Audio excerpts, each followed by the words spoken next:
Bom dia novamente, meus irmãos. Bom dia, bom dia. Você pode estar achando estranho que eu estou em casa agora, né? Era para eu estar no trabalho, mas consegui uma dispensa porque uma turma minha foi para a formatura e outra turma tinha um aluno. Então a vice-diretora me liberou do período da manhã para da tarde. Eu vou trabalhar até 2h30, entendeu? Aí eu, como eu tô com essa folguinha agora de manhã, eu vou gravar a leitura da próxima lição da revista, lição 9, cujo tema é Fortes na Graça, Fiéis na Missão. Texto bíblico, 2 Timóteo, capítulo 2. 2 Timóteo, capítulo 2. 2 Timóteo, capítulo 2, que Deus nos abençoe, que Deus abençoe a leitura da tua santa palavra.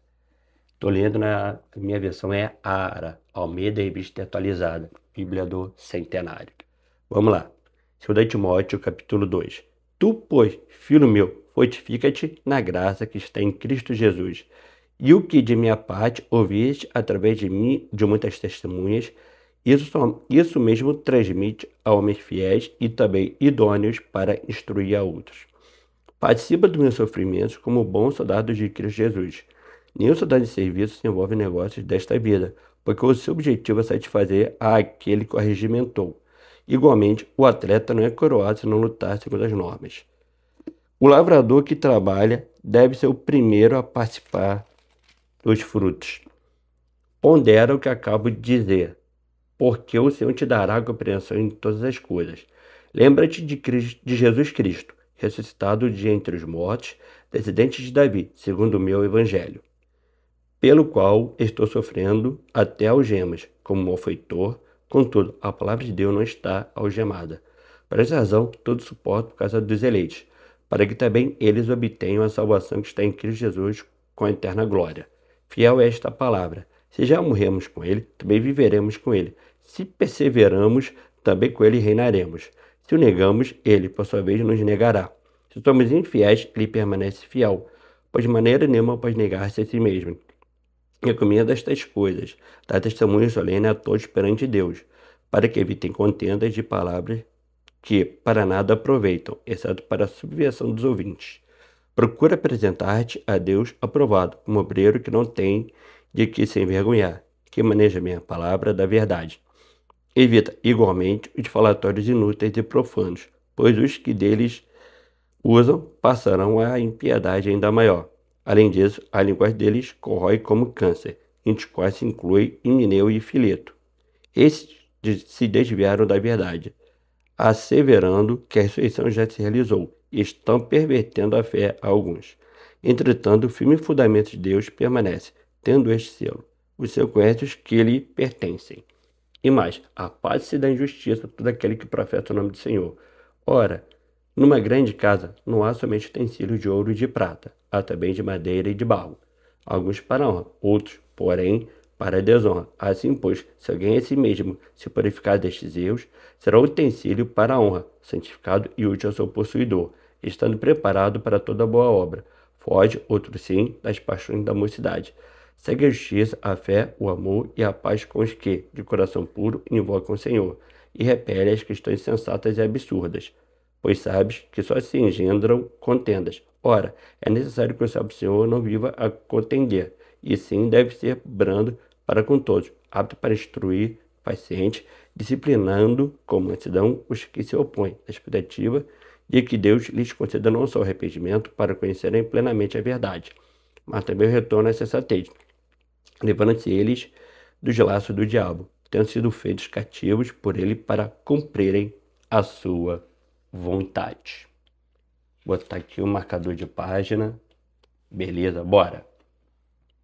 Objetivo desta lição: levar o discípulo a compreender que sua força vem da graça de Deus. Seu chamado inclui transmitir a fé a outros e sua perseverança deve ser marcada por fidelidade, mesmo em meio ao sofrimento. Paulo continua preparando Timóteo para o desafio do ministério e revelando como viver um discipulado resiliente em tempos difíceis. A ordem: fortifica-te na graça que é em Cristo Jesus, não é um convite à autoconfiança, mas à total dependência do favor e do poder de Deus. A missão que Paulo entrega a Timóteo inclui a formação de outros discípulos fiéis, o enfrentamento de sofrimento e a perseverança sustentada pela lembrança de Cristo mediante das expressões externas e internas enfrentadas pela igreja, como perseguições, heresias, abandono e medo. Ponto 1. Fortalecidos pela graça para multiplicar discípulos. Versos 1 e 2. Vamos ler aqui os versos 1 e 2 do capítulo 2 de 2 Timóteo. Tu, pois, filho meu, fortifica-te na graça que está em Cristo Jesus. E o que de minha parte ouviste, através de muitas testemunhas, isso mesmo transmite aos meus fiéis, também idôneos para instruir a outros. A vida cristã é uma luta sem trégua. E para entrarmos nesse campo de batalha, precisamos de uma força muito além das nossas, pois sozinhos não podemos vencer o inimigo que veio para matar, roubar e destruir. Por isso a lei de Paulo a Timóteo é clara: fortifica-te na graça que é em Cristo Jesus. O discípulo não caminha na força do braço, mas depende da capacitação do Senhor. A graça não é apenas o favor imerecido que salva, mas também o poder que sustenta. John Stott afirma que não dependemos da graça somente para a salvação, mas também para o serviço a Deus. Era um momento desafiador para qualquer líder de perseguição e falsos mestres. Em um cenário como esse, o jovem Timóteo, tímido e doente, precisava muito do fortalecimento espiritual por meio da palavra da maravilhosa graça de Deus. Somente o nosso Senhor tem o poder que necessitamos para perseverar e frutificar. Por isso, Paulo exorta seu filho na fé a buscar forças em Deus e transmitir o que recebeu. A fé não é algo a ser guardado apenas no coração, mas passado com fidelidade a outros. Contudo, essas pessoas devem ser selecionadas, identificadas e preparadas para que possam ensinar, ou seja, devem ser fiéis. A palavra grega usada aqui, pistóis, comunica a ideia de integridade em questões de fé e de obediência cristã. O Evangelho é uma herança viva que deve ser preservada e compartilhada com fidelidade. De mesmo modo, o discipulado é a multiplicação, não a retenção, algo que Paulo estabeleceu como um ciclo. Ele discipulou Timóteo a fim de que este formasse pessoas fiéis, que por sua vez formarão outros. Esse processo gera continuidade, maturidade e expansão do reino. Nossa missão não é apenas de manter a fé, mas de passá-la com zelo, verdade e compromisso. Ponto 2. Perseverança no estilo de vida do discipulado. Versículos 3 a 7. Vamos ler aqui versículos 3 a 7. Participa dos meus sofrimentos como bom soldado de Cristo Jesus. Nenhum soldado em serviço se envolve em negócio desta vida, porque o seu objetivo é satisfazer aquele que o regimentou. Igualmente, o atleta não é coroado se não lutar segundo as normas. O lavrador que trabalha deve ser o primeiro a participar dos frutos. Pondera o que acabo de dizer, porque o Senhor te dará compreensão em todas as coisas. Paulo orienta Timóteo por meio de três metáforas: soldado, atleta e lavrador, mostrando que o ministério exige esforço, disciplina e perseverança. Como soldado, o discípulo participa da batalha de Cristo, renuncia aos interesses mundanos e mantém o foco no Senhor. Verso 4. Vamos ler aqui o verso 4. Nenhum soldado em serviço se envolve no negócio desta vida, porque o seu objetivo é satisfazer aquele que o regimentou. O ministério exige compromisso, fidelidade e obediência à voz de Deus, mesmo sem compreendê-la totalmente. Timóteo é convocado a participar dos sofrimentos como bom soldado de Cristo, o qual entende que está em batalha, não se distrai com os negócios da vida civil. Paulo já havia ensinado que a vida cristã é uma luta sem tréguas contra os principados e potestades, e, por isso, todos nós devemos estar revestidos com a armadura de Deus e equipados com as armas espirituais. Como atleta, é preciso disciplina, preparo e autoconfiança. Verso 5. Verso 5. Igualmente, o atleta não é coroado se não lutar segundo as normas. Vitória sem fidelidade é fracasso espiritual. A obediência constante molda o caráter e garante desempenho duradouro. Nenhum esportista se prepara para a derrota. Ele treina e se planeja para vencer a prova. Ao olhar para o cenário cristão, muitos crentes hoje têm uma vida dupla. São de uma forma quando estão no seio da igreja e de outra completamente diferente nos demais momentos da vida. Infelizmente, estão enganados, pois não vivenciam o preparo para a batalha e, na hora da competição, perdem rapidamente, o que envergonha o Evangelho. Como lavrador, o discípulo trabalha pacientemente, sem aplausos, confiando na colheita no tempo de Deus. Verso 6. Verso 6. Vamos ler aqui o verso 6.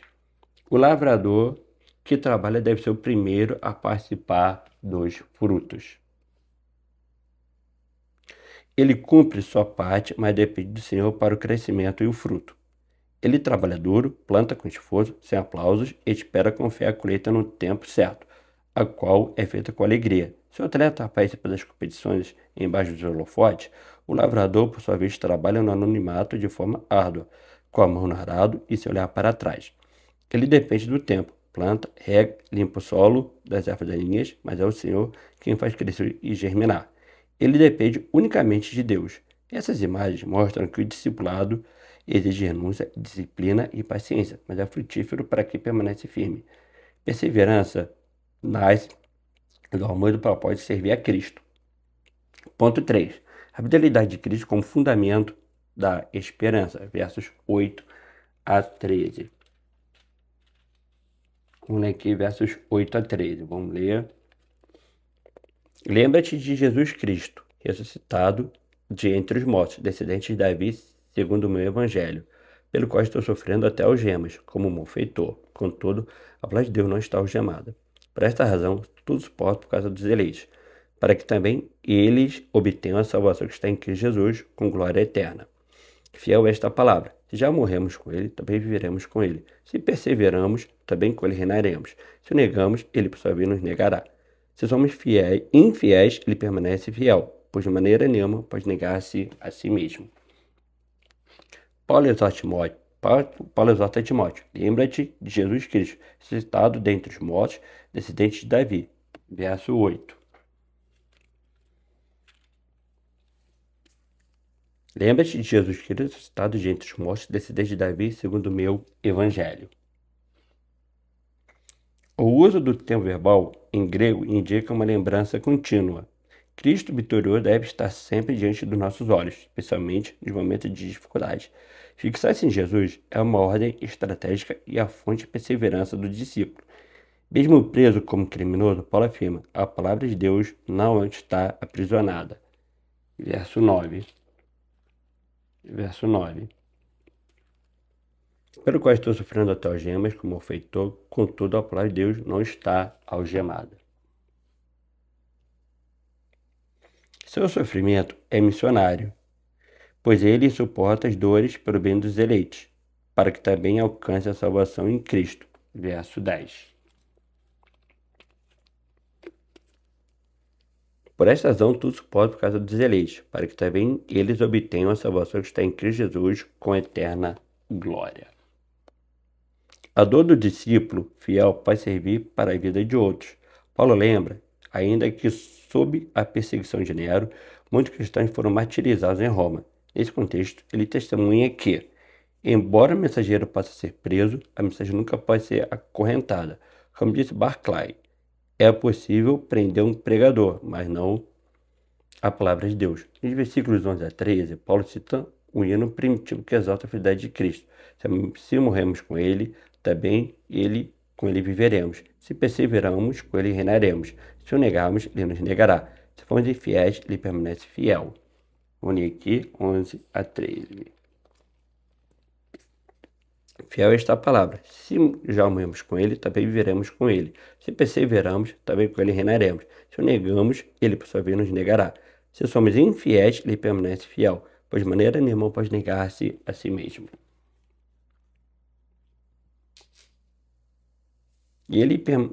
Essa verdade é a base da esperança cristã. A fidelidade de Jesus é maior que a nossa fragilidade. O discípulo vive com os olhos fixos em Cristo. Sua fidelidade inspira a nossa e sua graça nos sustenta até o fim. Vale a pena sofrer, persistir e se servir, porque a recompensa é certa naquele que nunca falha. Conclusão. O discipulado verdadeiro envolve dependência da graça, compromisso com a transmissão da fé, perseverança diante das lutas e confiança plena na fidelidade de Cristo. A vida do discípulo não é marcada por facilidade, mas por firmeza. Timóteo é chamado a ser forte com a força que vem da graça. Paulo o orienta a viver focado na missão e inspirado pela fidelidade de Cristo. É chamado a ensinar com fé e responsabilidade.